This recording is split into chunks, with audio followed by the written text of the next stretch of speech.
Good morning, everyone. In modern philosophy, this will be the final lecture video that I'm providing you. Hopefully, what you get here will help you with the quiz that you take later on today.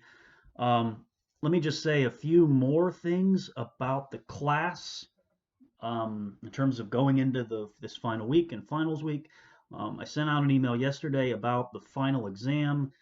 Um, if I haven't heard from you by noon, I'll assume you're not taking it. Some of you contacted me um, wanting to know if you could know your grade before deciding whether to take it, and I've responded to those emails. But again, for the majority of you, if I have no email from you saying you're taking it, that means you're not taking it, and you will not take the final exam. There's one final quiz this afternoon on the Kant reading, and that's it. The final paper due by Sunday, 3 to 5 pages, one outside source. If you want to email me an idea for a paper topic, if you want to have a Zoom meeting for the paper later today, we can. Not later today, but later this week. If you want to have a Zoom meeting, we can. Or if you just want to send me an email about a paper topic, you can as well. And then anything else? No, I think that's it. Um, I will probably post another video later this week, just kind of talking about this experience of doing online classes and kind of just some final thoughts regarding the class and things of that sort. And I may also be inviting you all, if you're interested, to just participate in a basic, any questions you have about the class, thoughts about the class, things of that sort. I may be sending the class a Zoom link with a specific time that it's optional if you want to get online and just kind of hang out and talk to each other and about what your experience has been like. I think that might be a good way to kind of end the class. But that'll be up to you, and I'll be posting announcements about that soon. Anyways, with that said, I want to turn to the final reading that we had for this semester, the final um, lecture that I'm going to give, and it deals with Kant. In some ways, this final reading really does wrap up and hopefully solves, at least according to Kant, and I think to an extent adequately so, some of the problems that have lingered in this, in modern philosophy after Hume. Some of the problems that Hume left to Kant tries to adequately solve them in today's reading, and you get a picture of what that looks like from Kant. In particular, what Kant is trying to give us is a sense in which we can have objective experience of the world, which is to say, knowing that the world is something that we share together and that our experience of the world is the same, and that we are not merely trapped within the confines of private mental experience, that we kind of are left with Hume and the empiricist picture of the world, because Hume and in particular, if I like to go back to Locke's definition of knowledge. Locke had defined knowledge as the agreement or disagreement, or the perception of the agreement or disagreement of our ideas with each other. And I remember in class I pointed out that yes, Locke has given us a way to define knowledge.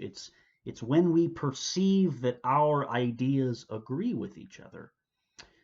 But perception is inherently tied to the senses, and not reducibly so, but perception is tied to sensory experience.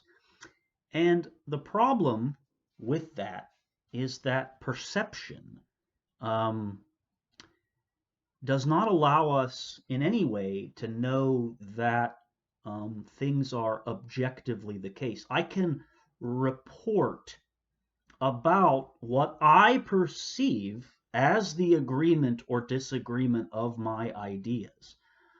I can report that as I perceive it in my mental experience.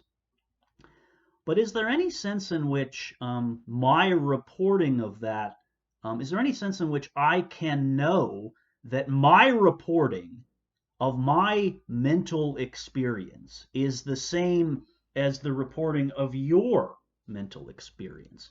How can I know that?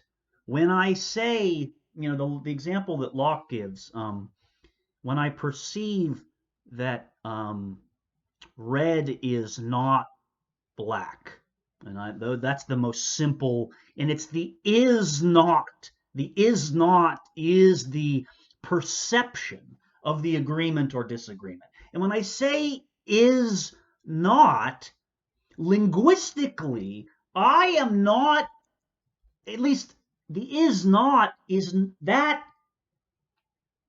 is supposed to be a linguistic statement that reflects an objective state of affairs about the world. But yet, if knowledge is only the agreement or disagreement of my perceptions, then how can I know and know objectively that the is not in the statement is true independent of my reporting of it? How can I know that? Knowledge should be objective, right? The question is, how do we get beyond the subjective reporting and association of perceptions to the objective, necessary statements about a world that we share with everyone, and not just the subjective reporting of perceptions? How can we get beyond that? That, in some ways, is the problem of modern philosophy. Descartes had inaugurated that problem with his um, evil demon hypothesis, that we might be trapped in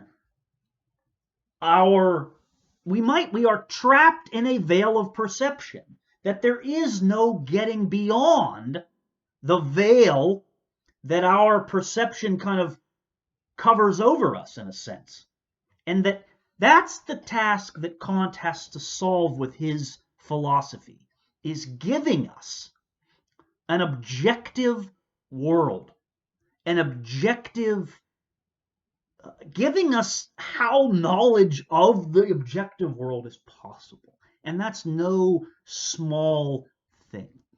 So that's what Kant's philosophy purports to give us: knowledge of the objective world and this dead fly that I just swatted away. So that's what we're up to here. That's kind of the context here. So last week we started to get an answer to these questions. Kant gave us, he basically said that we can, because anything that we get that is objective and necessary, the answer to this question must be a priori. The answer to the question of how is knowledge of the objective world possible, it must be a priori. It can't be a posteriori, because we don't get necessary and objective knowledge from experience itself. So we must ask, what makes experience possible, such that that experience that we're then describing holds for all rational beings, as Kant will call them. And so Kant's answer, his philosophy, is about giving us the conditions under which objective experience is possible. But experience, insofar as it is limited to human finite experience, according to the structure of our mental apparatus, which is to say, an experience of the world limited to spatio-temporal cognition. And he's going to add one more piece to the puzzle today in terms of what he's going to call the concepts of the understanding. So if you want to kind of have a snapshot of what Kant's up to here. Kant on pages, so today's reading started on page 679. How is natural science possible? So Kant is here suggesting that his philosophy is actually giving us a way to hang on to things like knowledge of natural science, knowledge of mathematics. It's his critical philosophy that gives natural science and mathematics, it gives us the necessary presuppositions that allow us to understand how those disciplines give us objective knowledge of the world. And again, it's objective in Kant's special sense, not objective in the sense of mind independent, but objective in the sense that it is experience that all human beings share insofar as we are talking about their mental apparatus.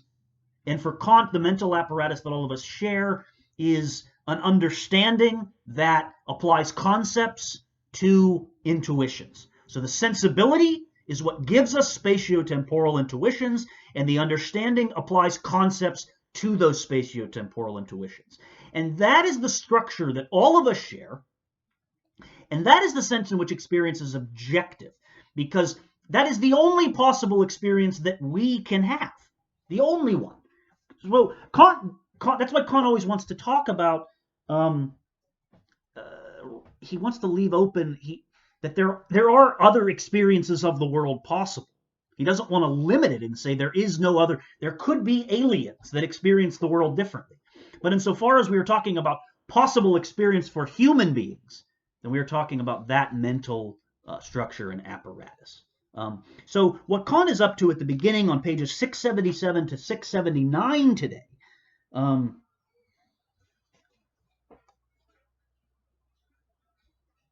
hello?